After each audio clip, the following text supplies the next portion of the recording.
Good day again guys and welcome to Doc Ivan Answers. Our question for today is by Sir Richard Rinon. Doc, anong ibig sabihin ng cyst sa fluid? So Sir Richard, correct ko lang po CYST yung spelling po ng cyst. But in general, to answer your question, cyst po ibig sabihin tubig lang po yung laman ng inyong bukol. So 3 types kasi ng bukol lang meron sa thyroid cyst, yun yung tubig, solid, or yung mix. Although meron pang spongy form. Maraming klase ng mga bukol in short. Itong mga characteristics po kasi na to, doon nila sinasabi kung characteristic ba siya na mas benign yung bukol or characteristic siya na mas malignant or mas cancerous ang bukol.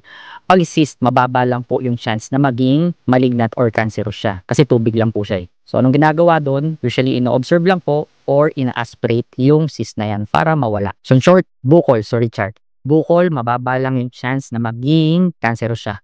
Siguro sobrang laki ng inyong cyst na yan ha. Kailangan bantayan yan ng doktor mo. Okay, thanks Richard for that question.